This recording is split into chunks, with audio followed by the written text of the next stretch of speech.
ஐந்தாம் ஆண்டுக்கான பொருளாதார மீளாய்வு அறிக்கை தொடர்பான எனது கருத்துக்களை இந்த அவையிலே எடுத்துரைக்க விளைகின்றேன். இலங்கை மத்திய வங்கியின் 2025ஆம் ஆண்டுக்கான பொருளாதார மீளாய்வு அறிக்கை பற்றி பேசும் இந்த வேளையிலே கடந்த 3 ஆண்டுகளில் பொருளாதார அடிப்படையில் இலங்கை அடைந்துள்ள மாற்றங்களை பொருளாதார அபிவிருத்தி சுட்டிகள் மற்றும் புள்ளிவிவரங்களின் அடிப்படையில் ஒப்பிட்டு பார்ப்பது பொருத்தமானதாக இருக்கும் என நம்புகின்றேன். அந்த வகையில் பார்க்கும் பொழுது 2023ஆம் ஆண்டில் -2 இருந்த இலங்கையின் பொருளாதார வளர்ச்சி வீதமானது 2024ஆம் ஆண்டில் +5 உயர்ந்து 25ஆம் ஆண்டிலும் அதே வளர்ச்சியை பேணி வருகின்றது.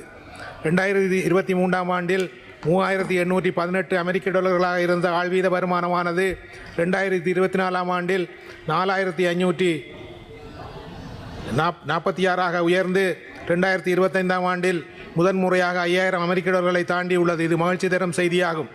2023ஆம் ஆண்டில் 17.4 இருந்த சராசரி பணவீக்கமானது 2024ஆம் ஆண்டில் 1.2 குறைந்து 2025ஆம் ஆண்டில் -0.5 என்ற பணமாற்று நிலைக்கு மாறியுள்ளது. இது நுகர்வோருக்கு நன்மை அளிப்பதாக அமைந்துள்ளது. 2023ஆம் ஆண்டில் மொத்த உள்நாட்டு உற்பத்தியில் 11.2 காணப்பட்ட அரசு வருமானமானது 2024ஆம் ஆண்டில் 13.6 உயர்ந்து 25ஆம் ஆண்டில் 16.7 பதிவாகியுள்ளது. அதே வேளையில் 2023ஆம் ஆண்டில் மொத்த உள்நாட்டு உற்பத்தியில் 19.5 காணப்பட்ட அரசு செலவுகள் 2025ஆம் ஆண்டில் 19 குறைந்துள்ளமை குறிப்பிடத்தக்கது.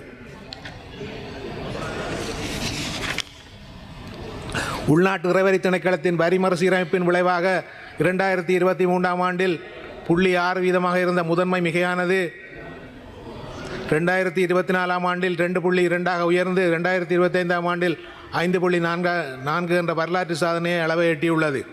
வர்த்தக பற்றாக்குறையானது 2023ஆம் ஆண்டில் 4.9 பில்லியன் அமெரிக்க டாலர்களாகவும் 2024ஆம் ஆண்டில் 6.1 அமெரிக்கன் டாலர்களாகவும் 2025ஆம் ஆண்டில் 7.9 அமெரிக்க டாலர்களாகவும் பதிவாகியுள்ளது.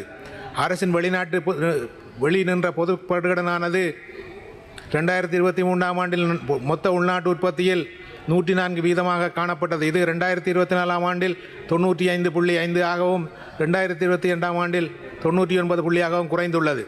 2023ஆம் ஆண்டு இலங்கையில் அன்னளவாக 737 மில்லியன் அமெரிக்க டாலர்களாக இருந்த வெளிநாட்டு நேரடி முதலீடானது 2025ஆம் ஆண்டில் 1 பில்லியன் அமெரிக்க டாலர் அளவை தாண்டியுள்ளது. இது முதலீட்டாளர்கள் நம்பிக்கை மீண்டும் துளிவிட தொடங்கியுள்ளதை எடுத்து காட்டுகின்றது. நாட்டின் சந்தை வட்டி வீதங்கள் 2024ஆம் ஆண்டுடன் ஒப்பிடும் பொழுது 2025ஆம் ஆண்டில் குறைந்துள்ளன. இதனால் பணப்புழக்கமும் அதன் வழி முதலீடுகளும் அதிகரிக்க வாய்ப்பு ஏற்பட்டுள்ளது. வெளிநாடுகளில் பணிபுரியும் தொழிலாளர்கள்